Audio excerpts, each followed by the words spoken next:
ये है talks news network और आप देख रहे हैं पॉलिटॉक्स, राजनीति का कच्चा चिट्ठा। प्रदेश की अशोक गहलोत सरकार को समर्थन दे रही 2 विधायकों वाली भारतीय ट्राइबल पार्टी ने सरकार से बुधवार को समर्थन वापस ले लिया। अभी हाल ही में गहलोत सरकार पर आए सियासी संकट के दौरान बीटीपी ने सरकार को समर्थन दिया था।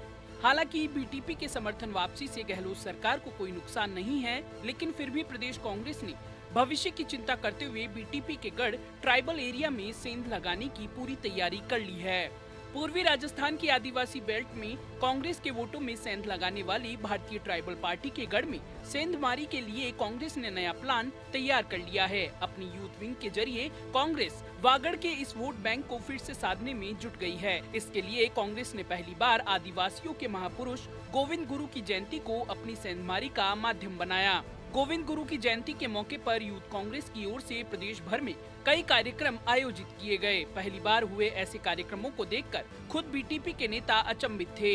यह पहला मौका है जब आदिवासियों के इन प्रतीकों को इतने बड़े स्तर पर महत्व दिया गया। दरअसल कांग्रेस को डर है कि बीटीपी और एआईएमआईएम का संभावित गठजोड़ इस क्षेत्र में उसके वोट बैंक को जबरदस्त तरीके से प्रभावित करेगा। आदिवासी बहुल इलाकों में अपना प्रभाव मजबूत करने की दिशा में कांग्रेस की गहलोत सरकार ने आदिवासी जिलों के विकास पर फोकस तेज कर दिया है।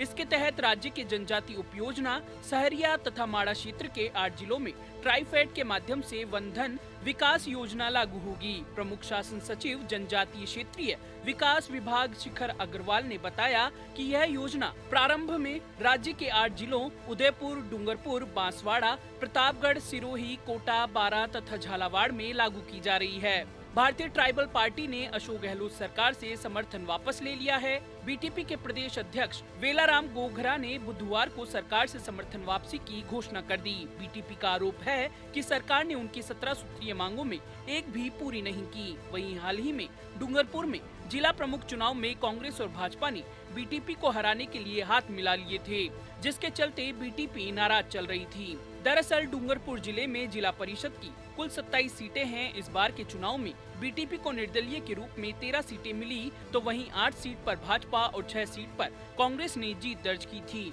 ऐसी परिस्थिति में बीटीपी का बोर्ड बनना लगभग तय था, लेकिन ऐन वक्त पर भाजपा कांग्रेस ने अपनी रणनीति के तहत सूर्या आहारी को जिला प्रमुख प्रत्याशी के रूप में निर्दलीय नामांकन कराया और बीटीपी का जिला प्रमुख बनने से रोक दिया।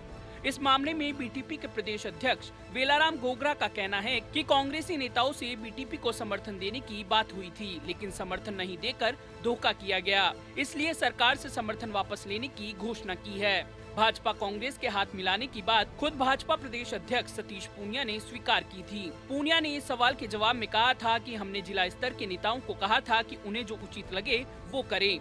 यही नहीं, पूनिया ने बीटीपी के नक्सलियों से संबंध होने का आरोप लगाते हुए कहा था कि हमें बीटीपी के नक्सली नेताओं से रिश्ते की बात पता चली थी, इसलिए वहां हमने कांग्रेस से हाथ मिलाया। वहीं बीटीपी के प्रदेशाध्यक्ष वेलाराम ने कहा कि एक सोची समझी साजिश के तहत कांग्रेसी नेता अपनी पार्टी में गुटबाजी दिखा रहे हैं और अनुसूचित क्षेत्र के लोगों को गुमराह कर रहे हैं। कांग्रेस और बीजेपी एक थे और आज भी एक हैं। जिला प्रमुख डूंगरपुर चुनाव में गठबंधन कर उन्होंने साबित कर दिया है।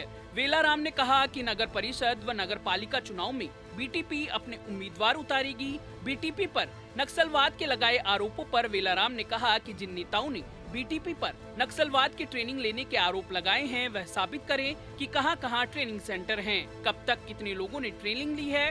बीटीपी को भाजपा नेताओं के बयानों से लगता है कि अनुसूचित क्षेत्र को अशांत करने की साजिश चल रही है। पॉलिटॉक्स ब्यूरो, जयपुर। ये है टॉक्स न्यूज नेटवर्क और आप देख रहे हैं पॉलिटॉक्स, राजनीति का कच्चा चिट्ठा।